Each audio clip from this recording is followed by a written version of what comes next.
Muy apreciada comunidad de Cúcuta, de Norte, muy apreciados hermanos venezolanos que nos acompañan a pesar de que cerraron la frontera. Muchos han tenido que venir aquí para que no los encierren en las cárceles de la tiranía. Muy apreciados parlamentarios, diputados, concejales, muy apreciados comerciantes, muy apreciados representantes de los medios de comunicación. La calle es una gran universidad. La calle es una gran universidad. Por eso voy a tomar unos minutos de la paciencia de ustedes para decir por qué nos reunimos hoy, la razón de este homenaje, por qué en Cúcuta. Hablar de la tiranía y las libertades, su violencia, la tiranía de la economía y el tejido social, la tiranía y la corrupción, la tiranía y la paz de Colombia, la solución que creemos, el peligro del contagio. ¿Qué pasa?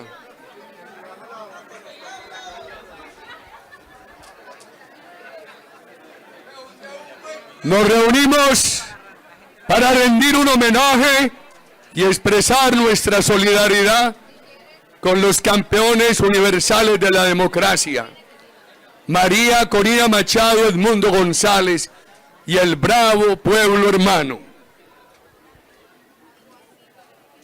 El pueblo con el cual ustedes comparten, los hermanos venezolanos que con ustedes discurren por estas calles y por estos comercios. El mismo pueblo de ustedes, de nosotros, dividido formalmente por las fronteras, pero materialmente separado por la tiranía. Le rendimos un homenaje al pueblo que ustedes han visto desfilar en busca de un destino incierto, con la piel calcinada por el sol. Hemos encontrado tantos venezolanos, hermanos, en las calles de Colombia, buscando un destino en las carreteras de la patria, con su piel expuesta al sol, con sus sencillas pertenencias en una mochila, con sus niños en la espalda de la mano, los niños con sus ojos vivaces y que también muestran la incertidumbre del destino que los espera. Ese es el hermano pueblo, el pueblo dividido. Amigos de Cúcuta, nosotros nunca hemos pedido que se cierre la frontera. Al contrario, le recordará el general, lo recordará el doctor García Herreros, lo que recordará el doctor Celis, nuestro concejal y nuestro diputado, que en nuestras últimas visitas a Cúcuta, aquí pedimos que se abriera la frontera, que nosotros nunca habíamos pedido que se cerrara. Nosotros nunca somos partidarios de dividir al pueblo. Allá hay familiares de ustedes y aquí los hay de aquellos que están al otro lado de la frontera. Este pueblo, hermano, el bravo pueblo de Venezuela, lo han dividido y lo han expulsado. Pongan cuidado con estas cifras. Cuando llegó Chávez, Venezuela tenía aproximadamente 29 millones de habitantes. Han salido 8 millones. ¿Cuánto da eso? 25, 28%. En Colombia 2.800.000. Las últimas cifras de los organismos internacionales de migración. En Perú 1,5 millones. En Chile, Ecuador y Estados Unidos de a 500.000. En Brasil y España de a 300.000. Estos héroes a quienes nosotros rendimos nuestro homenaje hoy, María Corina, Edmundo, el bravo pueblo, llevan 27 años de lucha sin claudicaciones. En el pasado denunciaron el fraude, fue inútil. Ganaron un referendo, también inútil. Ahora ganaron. María Conina es la líder única de un movimiento democrático que ha sido capaz de derrotar el fraude de una dictadura comunista. Y hay que aprender de su valor civil, de su entereza, de su discurso de unidad al pueblo venezolano, de su llamado a la democracia sin venganzas, sin odio. Es muy importante aprender de ese discurso para el proceso electoral del 26 en Colombia. En el pasado, el centro Carter validó la elección de Chávez, no obstante las quejas de fraude de parte de la oposición venezolana. Pero es ese mismo centro Carter el que ahora ha dicho con absoluta claridad que revisó las actas, los resultados, todos los indicadores de la elección de Venezuela, y que el ganador rotundo fue el doctor Edmundo González, presidente electo de Venezuela. Aquí no hay un reclamo de victoria por capricho, aquí hay un reclamo de victoria porque así quedó registrada en la expresión del pueblo venezolano. Allá pueden votar los militares, ojalá aquí no, para que se mantengan todos los días por encima de las disputas de la política. Y en los puestos de votación, donde se supone que en Venezuela mayormente votaron los militares, votaron masivamente por Edmundo. Eso muestra que hay en el estamento militar de Venezuela. Eso le da pie a nuestro llamado, que las Fuerzas Armadas de Venezuela van a tener que actuar para hacer respetar la democracia. ¿Por qué hacemos este homenaje en Cúcuta? Esta ciudad de la historia, del presente y del futuro. Aquí vino Bolívar a buscar apoyo. En su discurrir, cuando primeramente lo derrotaron en su tierra, hay 3 o 4 puntos estratégicos de Colombia: Cartagena, Monpós, Ocaña y Cúcuta. Aquí nació el general Santander. Por esa carretera central del norte, el viejo camino histórico, hizo el recorrido siendo un niño hasta llegar al Colegio San Bartolomé de Bogotá, donde se educó. Aquí se firmó, se proclamó la Constitución de 1821, la misma que definió que en nuestras repúblicas el poder sería dividido entre ramas independientes, lo mismo que se ha respetado en Venezuela. La Constitución de 1821, que proclamó la independencia de la justicia. Hoy una justicia totalmente dominada por la tiranía. Fue fundamental en la Constitución de 1821 Nariño. También fueron fundamentales las contribuciones de Bolívar y de Santander. Muchos los han querido dividir ante la historia, pero siempre ambos buscaron la libertad. Santander a través del respeto a las instituciones y Bolívar a través de un ejecutivo fuerte que restaurara el orden para poder gozar la libertad. Aquí, mis queridos amigos, también concurrieron Páez y Sucre. Sucre, el hijo preferido del libertador, el gran mariscal. Alguna vez en Bucaramanga le preguntaron a Bolívar quiénes son los mejores generales y contestó: aquellos que lo hacen bien en el campo de batalla y en la oficina. ¿Quiénes son los peores? Dijo: los que no lo hacen bien ni en el campo de batalla ni en la oficina. Y dijeron: ¿quién es el mejor? Y dijo: Sucre. Asesinado el 4 de junio de 1830. Ya Bolívar iba a Magdalena al norte en busca de su destino final, e incidió mucho en el agravamiento de su enfermedad la noticia de que su cría había sido asesinado. Pero aquí también estuvo ese gran venezolano, el general Páez. Su autobiografía nos obliga a tener el mayor respeto por él, también a considerar sus tesis. Tuvo mucha generosidad y mucho carácter, de pronto se equivocó. Reconoce que fue fundamental la contribución del general Santander en Tame para organizar el Ejército Libertador. Páez estaba en Angostura, hoy Ciudad Bolívar. Santander en Tame, queridos amigos. Y Santander tuvo el gesto de humildad de contribuir para que Páez organizara bien ese ejército que unieron para el cruce de la cordillera.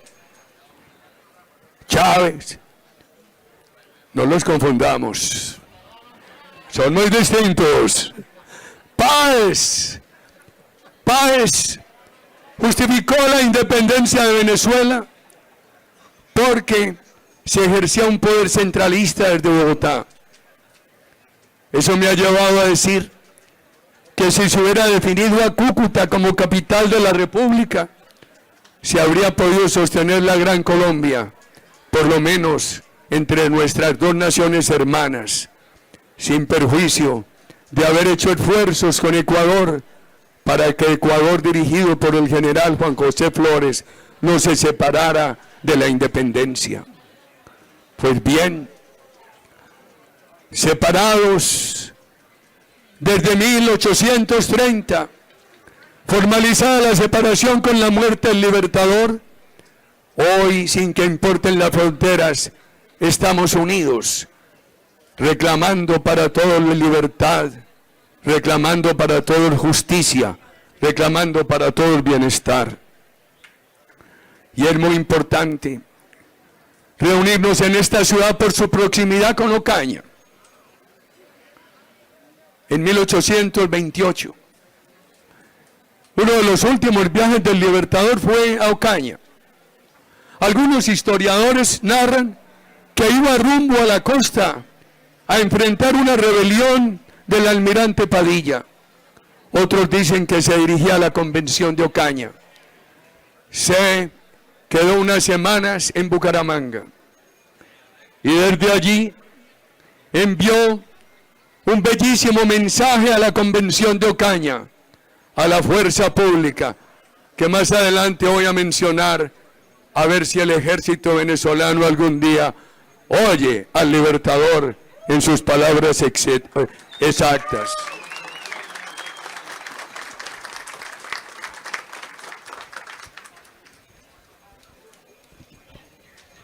En esa convención de Ocaña también hubo dos tesis.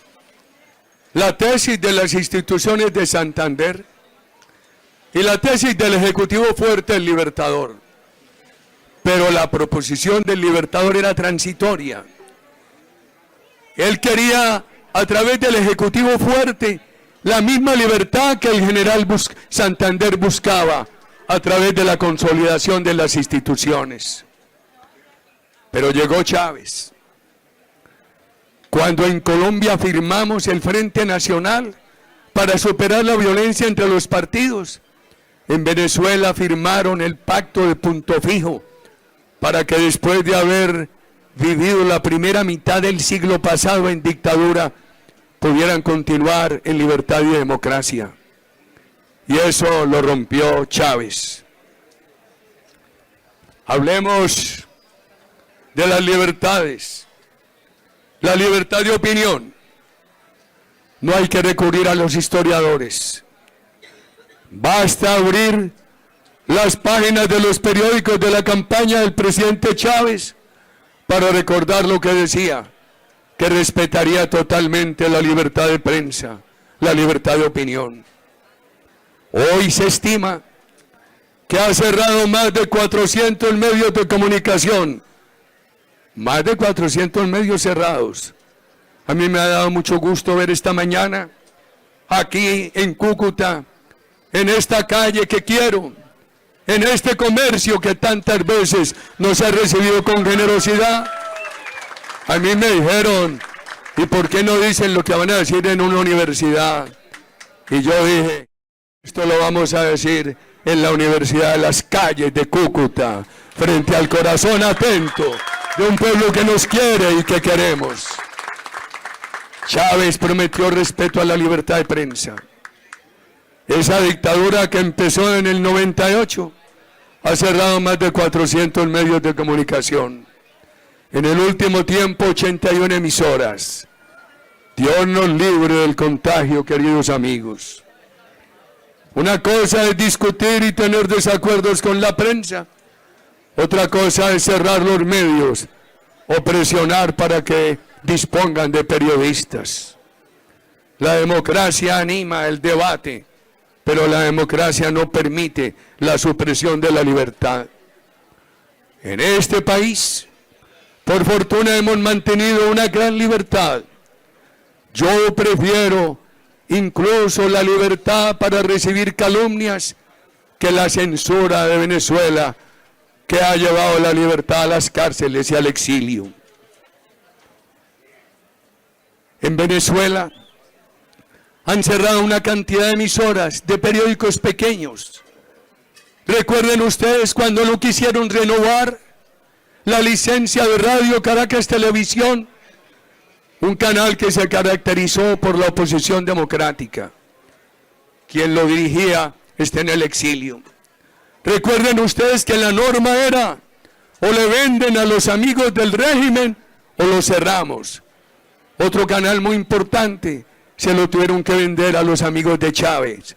Y por supuesto ese canal pasó de la oposición al servilismo. Y algunos ricos han tenido un canal que sobrevive, pero no hay algo más cobarde que $1.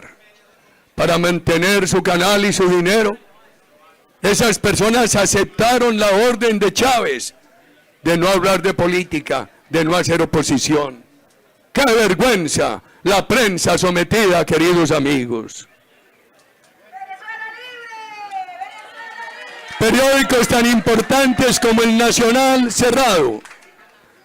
Solamente tienen posibilidades de una edición digital, no todos los días, desde España, donde está su director en el exilio.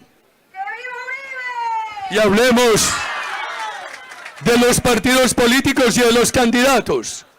A mí me invitaron una vez a Valledupar. Me dijeron, viene el candidato de la oposición de Venezuela. A los 5 minutos de conversar con él, me di cuenta que era un pelele de la tiranía de Chávez. Guardé silencio por prudencia. Perdió las elecciones como se propuso. Ganó Chávez como lo querían. Y ese pelele fue nombrado en un cargo en el extranjero. Esos son los únicos candidatos que les sirven para poder tener una cortina distractora, para poder simular democracia. Allá permiten partidos que sean finalmente partidos sometidos, subyugados por el régimen, así tengan nombres diferentes. Esa es la libertad de Venezuela. Allá, para ser candidato respetado por la tiranía, hay que ser lacayo del régimen. Para tener un partido político que la tiranía no encarcele a sus dirigentes, ese partido tiene que ser un partido sometido, un partido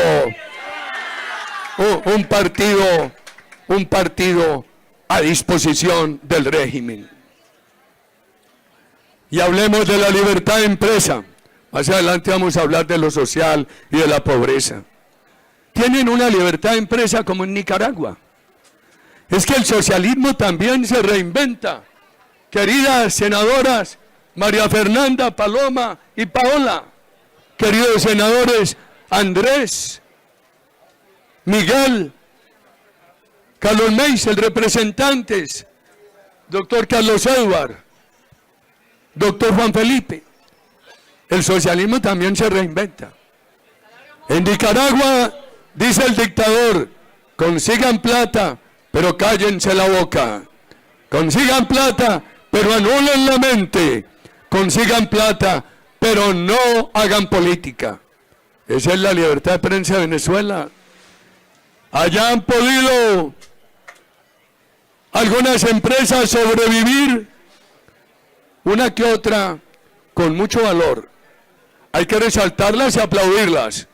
Con mucho valor, resistiendo, como lo decía aquí una de las personas que me antecedió, no le usa la palabra resistir, que más es lo que nosotros decimos, persistir y nunca desistir, persistir, resistir y nunca desistir, queridos amigos.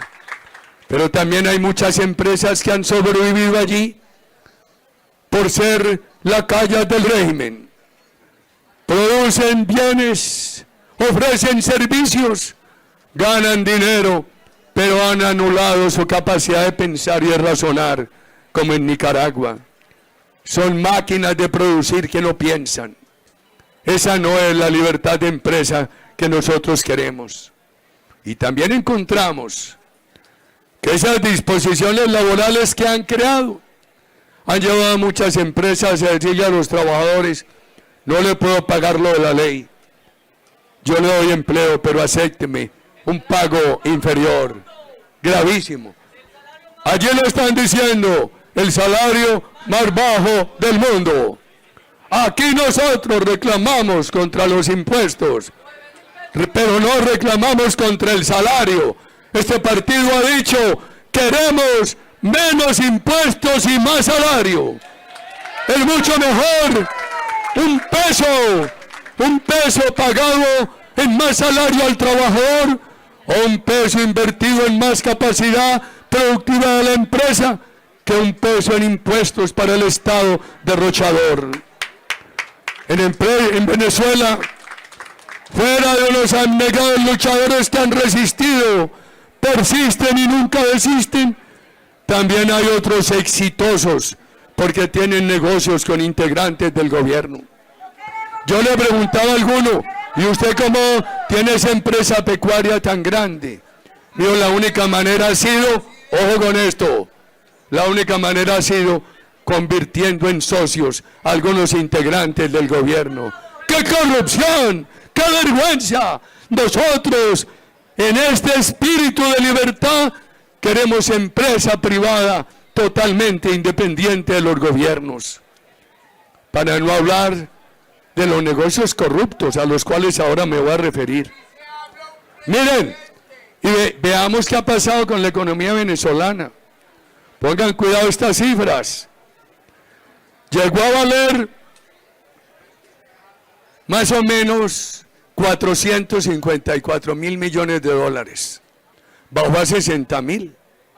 Ahora les parece mucha gracia porque está subiendo a 100.000 millones de dólares. Caída una cuarta parte.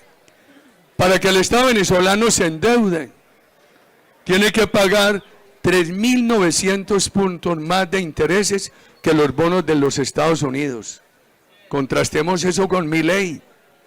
Gracias a las políticas económicas de Milei, Argentina hace un año tenía que pagar 1.523 puntos más de intereses sobre los bonos del Tesoro de los Estados Unidos, y ahora, gracias a esas buenas políticas, han bajado de 1.523 a 559.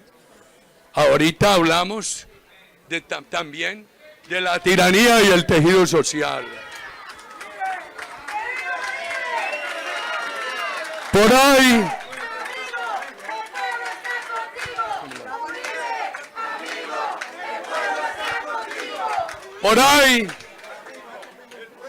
hay un examen, hay un video de Bailey, de una entrevista que le hizo al presidente Chávez poco antes de la elección presidencial. Le preguntó por la empresa privada y Chávez dijo: yo soy amigo de los empresarios, yo respeto la empresa privada. Esa fue la promesa de campaña. Llegó al gobierno y acabó con ella. Veamos la realidad. Cuando Chávez llegó, Venezuela tenía 12 dólares, 8 dólares por barril de petróleo. Con su llegada eso fue subiendo, 70, 80, 100, 140 dólares. Dijo que iba a pasar de una producción de 3,5 millones de barriles al día a 5 millones. Pero multiplicó por 3 la nómina de PDVSA. La pasó de 30,000 empleados a más de 120,000. Y una producción de petróleo que estaba en 3,5 millones de barriles, la bajaron a 700,000. Ahora algo la han subido por unas empresas norteamericanas. Así que no se quejen del bloqueo. Han subido esa producción de petróleo en 200, 300,000 barriles al día por empresas norteamericanas. Y entretuvieron al pueblo de Venezuela. Como tuvieron tanta plata al principio, gracias a la buena herencia, Chávez disponía de 60,000 millones de dólares al año para importar bienes y para proveer servicios. Y llenó ese país de mercancía importada y barata para todos los ciudadanos. Creó las misiones. Alguna vez me preguntó, porque él de pronto en el tú a tú era simpático y querido. Y yo hice todos los esfuerzos para tener buenas relaciones con él. Me dijo, Uribe, ¿cómo te parece mi política social? Le dije, presidente, las misiones tienen razón de ser. Venezuela es un país muy rico que no puede tener pobreza. Le dije, pero presidente, si acabas con la empresa privada, esas políticas sociales van a ser insostenibles. Y me dijo, no, basta con el petróleo. Y le dije, no te alcanza. Mientras acababa con la empresa privada, vivía de las exportaciones de petróleo. Y el pueblo venezolano no se daba cuenta, porque el país estaba inundado de mercancías baratas e importadas. Pero cuando ya se les cayó esa producción de petróleo de 3,5 millones, sucesivamente hasta llegar a un piso de 700,000 barriles al día, ya no tuvieron ese dinero. Y ya habían acabado con la empresa privada. Y en ese momento saltó la pobreza del 40 al 90%. Aquí la tiene. María Fernanda, que la salude. Y entonces ahora hablan de recuperación de la economía. La bajaron de casi 500,000 millones de dólares a 60,000. ¿Y que ha subido? A 100,000. Eso es ridículo, por favor. Eso no es resultado. Pero lo que pasa es que tienen unas ayuditas. Las cifras internacionales indican que Venezuela puede estar recibiendo 5,000 millones de dólares al año de dinero que remesan los venezolanos que viven en el extranjero a sus familiares de Venezuela. Pero muchos dicen que el dinero es mucho más, porque muchos lo entregan en Cúcuta o en las fronteras, o ese dinero llega en mercancía, como aquí. La mala economía de este gobierno se está salvando, porque al país le llegan 12,000 millones de dólares de reservas de remesas al año, queridos amigos. ¿Y qué le ayuda a Maduro? El oro tan caro, la minería ilegal, la corrupción, el narcotráfico, su aliado, su negocio tan importante. O sea que, y hay algunos que dicen, no me queda más camino, tengo una tierra allá, mientras me la expropian voy a sembrar palma africana. Pero ¿qué ha pasado con la pobreza? No solamente acabaron con la empresa privada, sino que incumplieron la promesa de redimir la pobreza. Chávez decía en todo el continente que su candidatura era para derrotar la corrupción y para superar la pobreza. Y lo que hizo fue crear más corrupción, sustituir la corrupción, entregarla a militares para sobornarlos, entregarla a los enchufados o amigotes del régimen. ¿Y qué pasó? Y ya dijimos qué pasó con la caída de la economía. Pero veamos qué ha pasado con la pobreza. ¿A ustedes les parece que el resultado se puede aplaudir cuando pasaron la pobreza del 40 al 90%. Ese es un desastre. El mundo entero lo tiene que saber y Colombia tiene que estar atenta para no seguir el ejemplo, el mal ejemplo. Pero esa tiranía corrupta, a uno le dicen en Estados Unidos, estas propiedades son de enchufados. Le dicen en Cúcuta, por aquí viven unos enchufados. Paloma, ¿usted sabe qué es un enchufado? Está enchufado el gobierno. El enchufado del gobierno, presidente. El enchufado es aquel beneficiario de la corrupción del gobierno. Por favor, en lugar de acabar la corrupción, de la cual habló Chávez como candidato, lo que hicieron fue generalizarla, pero con una condición: ser cercano al gobierno, apoyar al gobierno. Y veamos las instituciones, aquellas por las cuales luchó el general Santander. ¿Recuerdan ustedes, mi general, que Chávez perdió el referendo de 2007? Pero se valió de una asamblea legislativa sometida para aprobar aquello que el pueblo negó. ¿Qué me recuerda? Aquí se perdió por parte del gobierno el plebiscito del 2016. Cúcuta nos ayudó a ganar con el no. Siempre gracias, Cúcuta. Siempre gracias, Norte de Santander. Pero siguieron el ejemplo de Chávez. Con un Congreso sometido por la mermelada, validaron el acuerdo con la FARC que el pueblo había negado en el plebiscito. Inhabilitaron a María Corina Machado. No pudo participar en las elecciones de 2015. Y una de las causales de la inhabilitación de María Corina es por haber apoyado las sanciones contra la dictadura, contra la tiranía. ¿Recuerdan aquella? Andrés Guerra, lo estamos esperando aquí. ¿Recuerdan ustedes la elección del 6 de diciembre de 2015?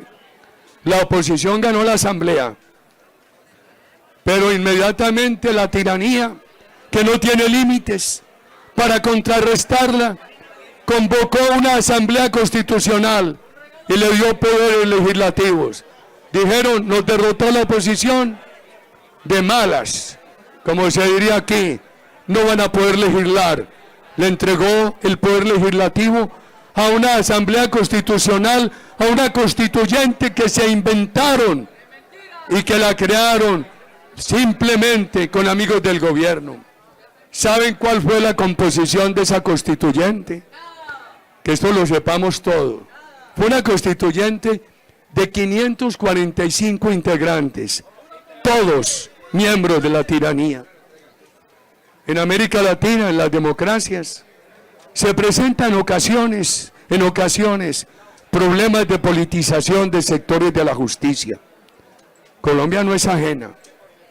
El problema de Venezuela es que tienen una justicia totalmente sometida a la tiranía. Recordemos el juicio de Leopoldo López. ¿Alguno me ayuda a buscar una palabra? Me da el significado de timador. A ver si se lo podemos aplicar a alguien. Timador. Timador. Tramposo está. Voy a mencionar a una persona especializada en ser timador. Engañó cuantas veces quiso a la mamá de Leopoldo López, con 1000 promesas, pero lo llevaron a la cárcel. Hay que ver cómo procedió la Fiscalía de Venezuela y los jueces que lo condenaron y lo tuvieron en la tumba.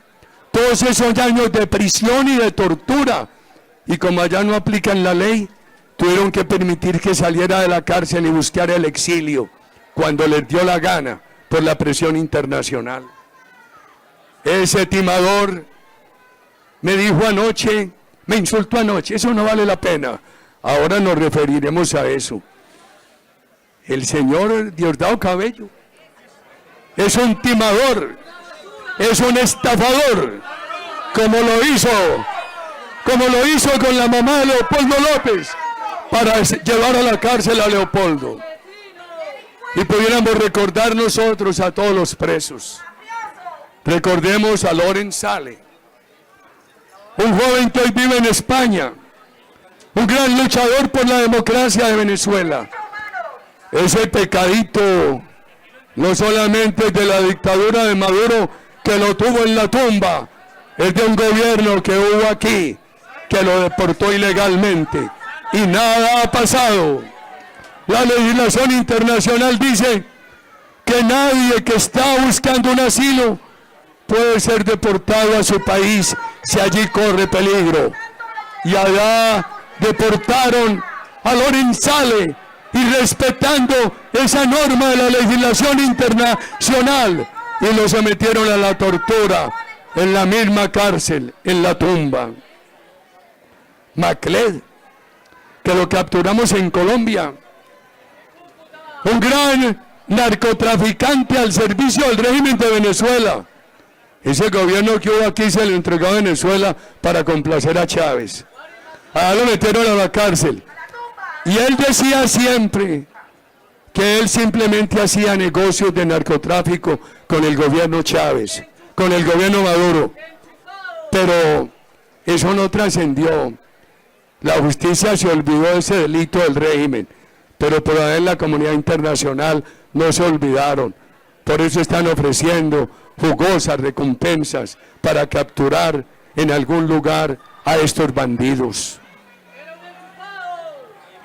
Las Fuerzas Armadas de Venezuela.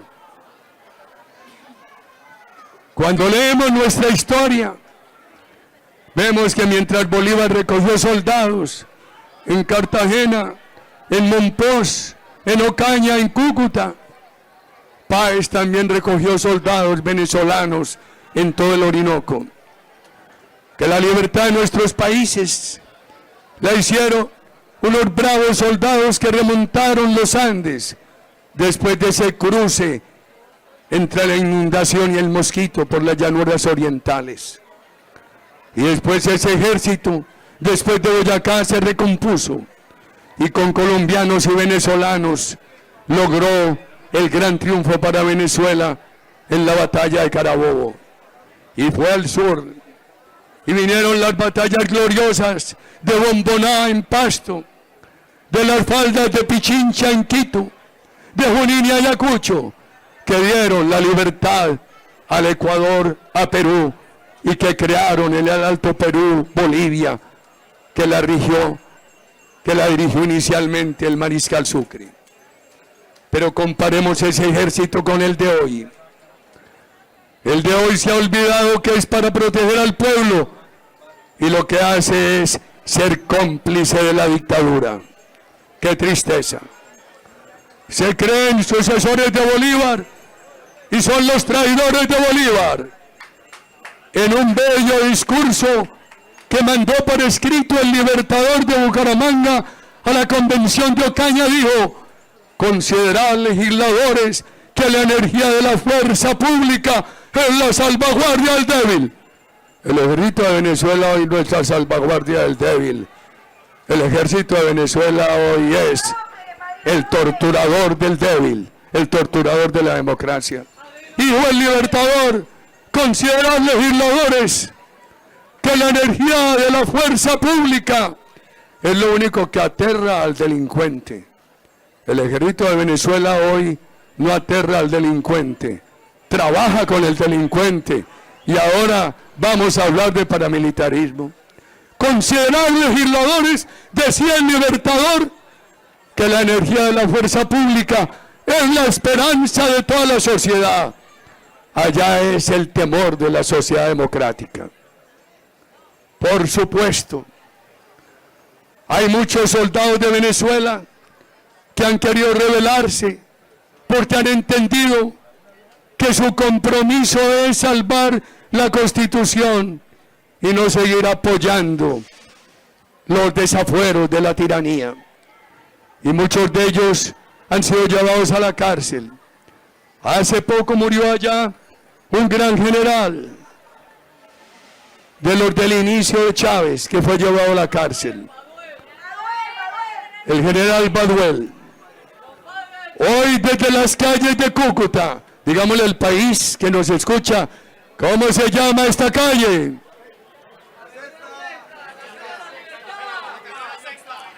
Tiene otro nombre más conocido. Alejandría. Estamos en la calle, la universidad que más nos gusta, la universidad del sentido común de la democracia, en Alejandría, en Cúcuta. Pues bien, desde aquí hay que llamar al ejército de Venezuela para que cumpla su función de proteger la Constitución, de ayudar a desalojar la dictadura. Aquellos que se han sacrificado por rebelarse, llevados a la cárcel y al destierro, merecen que sus compañeros que están en la fuerza pública los interpreten y recuperen la democracia de Venezuela. Dicen que ha contribuido mucho Venezuela a la paz de Colombia, que la tiranía ha contribuido. Recuerdo mi primera entrevista con Chávez. Yo era un simple invitado académico de la Universidad de Oxford. A él lo eligieron en 1998 y de presidente electo lo recibimos. Le hice esta pregunta. Él habló con mucha locuacidad. Los profesores quedaron encantados. Yo guardaba escepticismo. Le dije, presidente electo, ¿cómo va a ser su relación con el presidente Pastrana, que Colombia acaba de elegir, y el grupo terrorista FARC? Se quedó pensativo y me dijo, seré neutral. Le dije, presidente, no lo haga. No lo haga. Usted no puede ser neutral entre el terrorismo y la legitimidad democrática. Apoye al presidente Pastrana. Me echó un cuento. Pero ese día dije, como los campesinos, mala tos le siento al perro.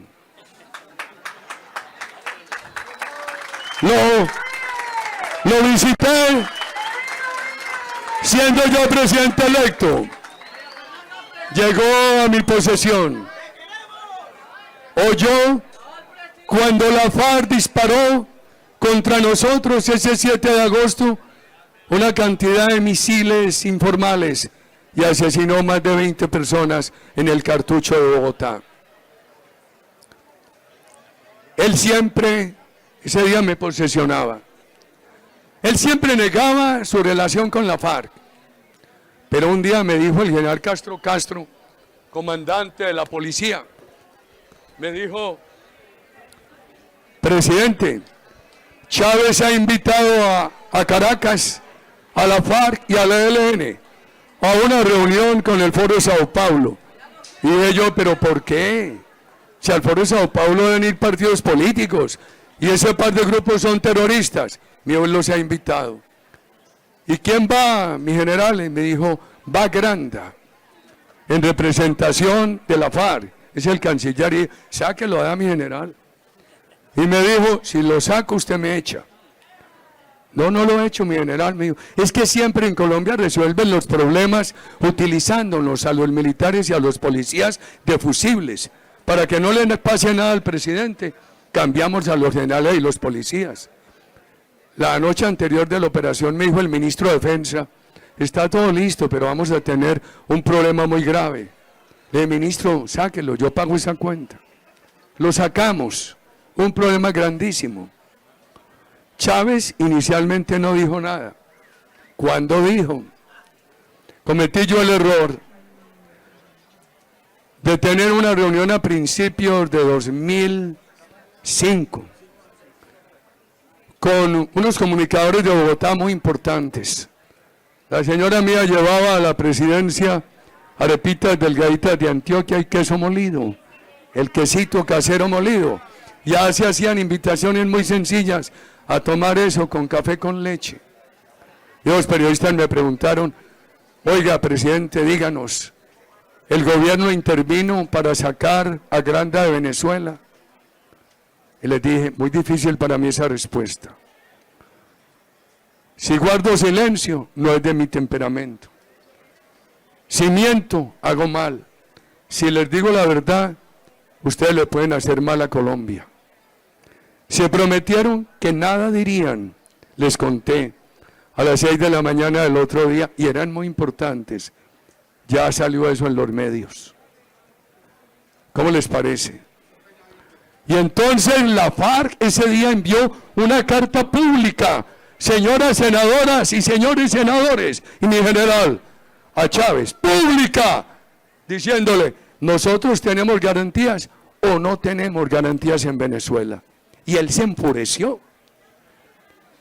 Hubo una mediación de Fidel Castro. Me mandó una carta bellísima, manuscrita, de bellísima caligrafía, diciéndome que había que hacer una reunión con Chávez. Y yo pues con Granda aquí dije que yo no tengo ningún problema. Fui a Venezuela amablemente, hablé con él. Siempre acompañado, a mí me daba miedo hablar solo con él. Le dije a Carolina Barco, tú me acompañas, tú vas de testigo. Él tenía a José Vicente Rangel y me dijo, Uribe, yo no soy de la FARC, pero en la base chavista hay amigos de la FARC.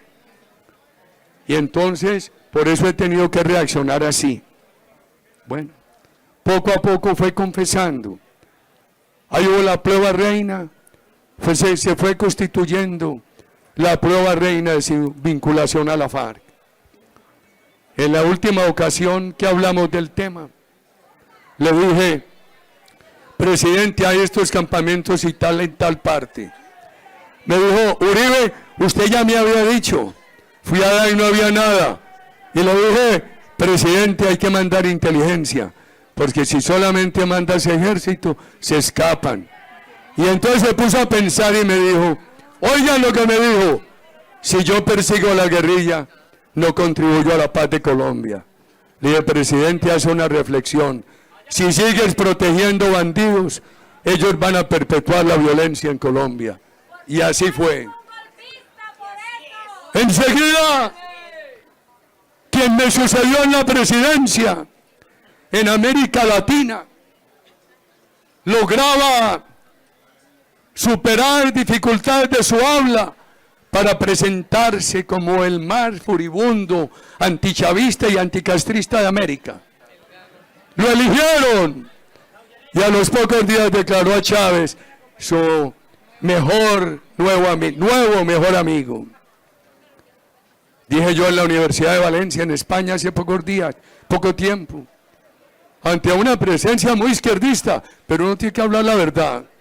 Yo tengo que decir lo mismo en esta universidad popular de las calles de Cúcuta, ante un público que quiero, sensato y reflexivo, que ante cualquier ambiente de hostilidad dije, un gran error fue haber nombrado en el proceso de paz mediadores que no eran imparciales ni actuaban con imparcialidad.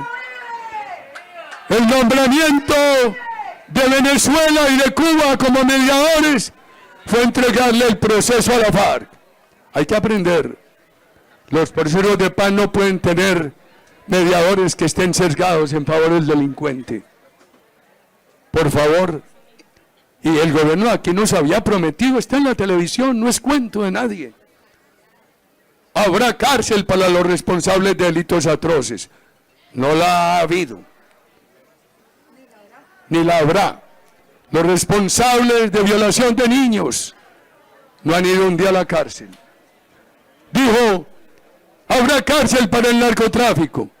Lo legalizaron como delito político. Dijo, no podrán ir al Congreso. Le regaló curules. Nosotros dijimos, la base de la FARC no hay problema, pero lo grave es darle posibilidades de Congreso, de elección política a los responsables de delitos atroces. todas esas líneas rojas que había trazado el gobierno se violaron. ¿Se violaron por qué? Porque la FARC se consiguió 2 abogados a los cuales el gobierno les dio poder de mediadores. Las tiranías de Venezuela y de Cuba. Aprendamos, queridos amigos, aprendamos qué daño hicieron. Nosotros, a través de José Félix Laforí y de Fabio Valencia, en alguna forma hemos participado en estas negociaciones fallidas, que tienen un problema muy grave, el antecedente de lo que se hizo con la FARC. Es muy grave tener mediadores que estén del lado del terrorismo. Les puedo decir que nos dejó el proceso de paz. Pónganle cuidado a esto. Nos dejó lo siguiente. En 2010 se produjeron en Colombia 350 toneladas de cocaína. En el último año, registrado por Naciones Unidas, 2.664. Pasamos de 350 a 2.664. En 2010, de las 350, se decomisaron 200. Quedaron en el mercado 150, más el microtráfico, que no era grande. ¿Qué pasó en el último año? De las 2.664, se decomisaron 848, el 32%. Nosotros habíamos decomisado el 57%. ¿Cuántas llegaron al mercado en nuestro gobierno? 150. ¿Cuántas han llegado al mercado? Llegaron al mercado en el último año. 1.815. ¡Qué tragedia! Ahora les voy a decir qué pienso del Catatumbo. ¿O lo decimos ya? Esos imperios de droga han desalojado al Estado de Derecho. ¿Quién dijo que en el Catatumbo, o en partes de Nariño, o en partes de Antioquia, mi tierra, está presente eficazmente el Estado de Derecho? Allí mandan los terroristas. El pueblo que vive allí tiene que estar sometido a los terroristas para salvar su vida en muchas regiones de Colombia. ¿Y esos terroristas de quién dependen? De la tiranía de Maduro. ¿Y la tiranía de Maduro es obsecuente ante quién?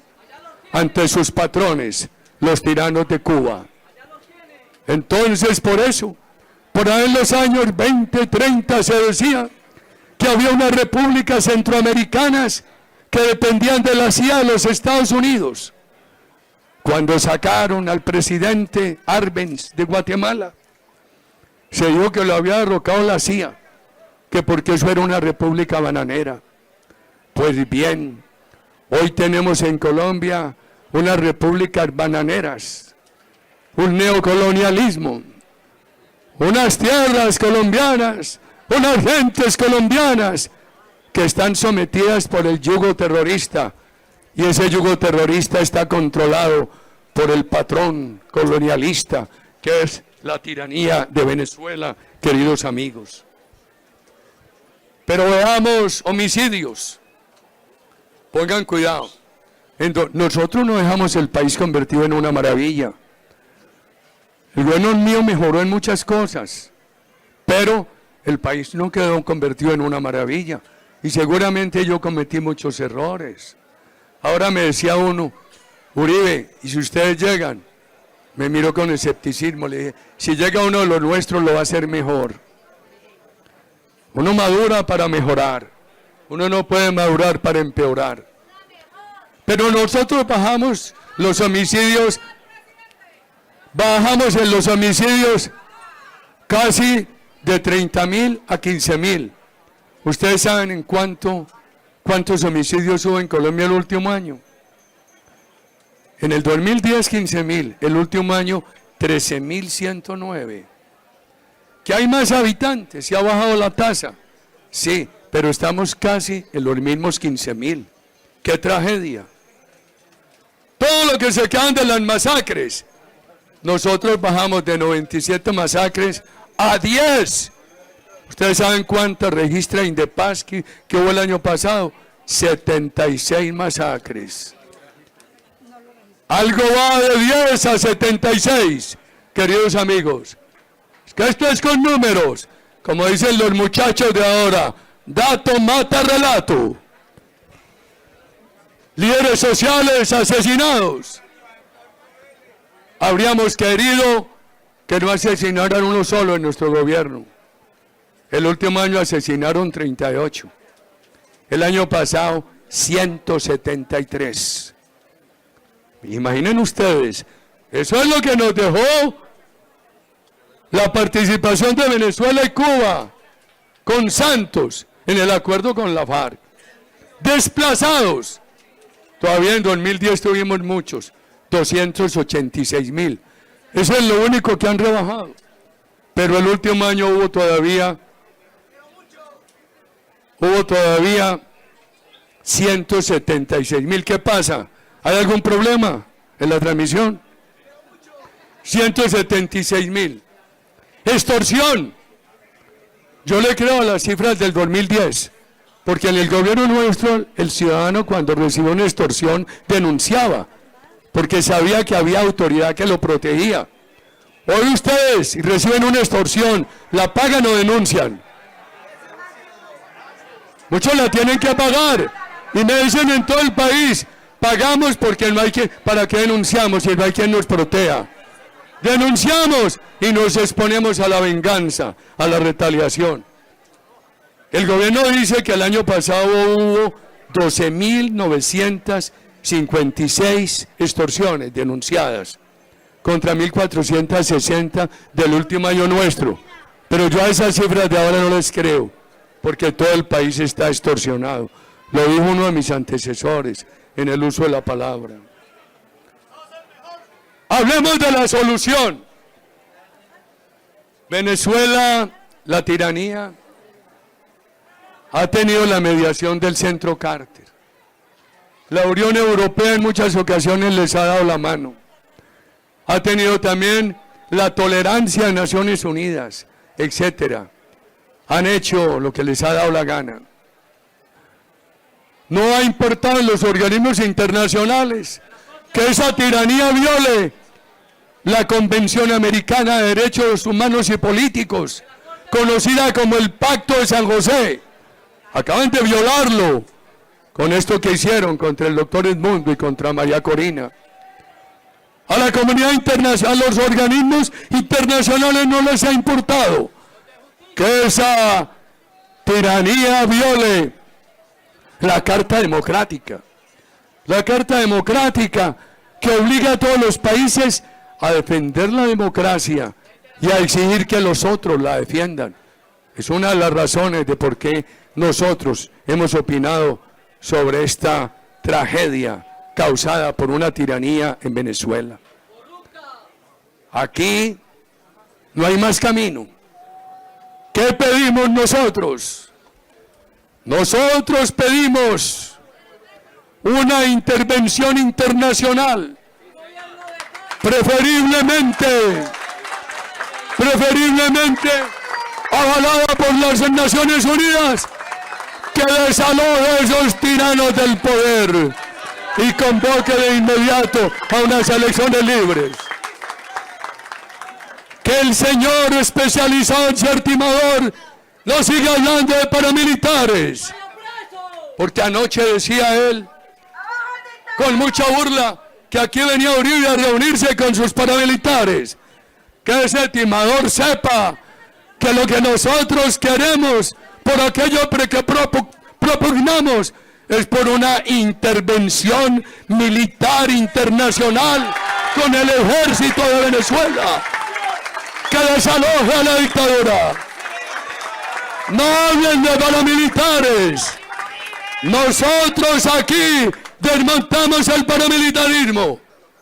Allá han tenido los colectivos, ahora en una nueva fase de fortalecimiento, organizaciones privadas criminales que trabajan conjuntamente con el gobierno y con las autoridades de Venezuela. Eso es paramilitarismo, queridos amigos. Es que también he tenido, yo no sé si una desfortuna, de pronto un aliciente para la lucha. Desde antes que me conocieran, me calumniaron. Antes de mi gobierno, allá me adjudicaron que yo había mandado asesinar al fiscal Danilo Anderson. Que ese fiscal lo asesinaron Uribe y sus paramilitares. Una periodista independiente a quien yo no conocía, María Angélica Correa, se dio a la tarea de investigar eso y dijo, por favor no salgan con esa calumnia. Y concluye en un libro que se llama Crimen de Estado, que fue la tiranía la que asesinó al fiscal Danilo Anderson. Pero también pienso, yo me sentía con un entusiasmo esta madrugada. Dije, no puede ser a los 72 años que yo tenga este entusiasmo. Era por venir aquí a hablar con ustedes, a referirles estos pensamientos, a hacerle un homenaje a María Corina, al bravo pueblo, al doctor Edmundo González, a 8 millones de venezolanos desplazados. En este gobierno de Colombia ya van 2 millones de colombianos que han salido al extranjero. La mitad población económicamente activa. Si no fuera por los que han salido, marcaría mucho más el desempleo. Queridos amigos, tal vez la infamia genera aliciente. El amor por la democracia lo tonifica. Estamos firmes, sin que la cédula me acompleje, para continuar esta lucha democrática. En este acto por Venezuela, por la oposición de Venezuela, en todos los momentos por Colombia. El contagio. Hay algo que dicen los campesinos, le dicen. Los campesinos dicen, doctor, no se le arrime mucho, que le pega ese mal. Cuando uno no rechaza el mal, al contrario se le quiere arrimar. Cuando uno le tiene miedo al mal y no lo denuncia, uno termina siendo cómplice. Cuidado Colombia con el contagio. Por eso, tal vez era la senadora Paola la que hablaba ahora de la presencia del gobierno de Colombia ayer a través de su embajadora allá, en un reconocimiento tácito de todo ese atropello a la democracia. Preparémonos para el 2026. Ganemos. Si yo cometí errores, hagamos las cuentas, miremos, y que un gobierno que elijamos en el 26 haga lo bueno que pudimos hacer y corrija aquellos errores en que incurrimos. Pero no queremos ni socialismo ni la vieja corrupción de la política. No queremos clientelismo, no queremos mermelada, queremos un gobierno para la ciudadanía de trabajo, como ustedes, ciudadanos ejemplares de trabajo en estas calles de Cúcuta. Como dijera el poeta, a María Corina, a Edmundo, al bravo pueblo, la gloria en vida, a la dictadura, el oprobio irredimible. Muchas gracias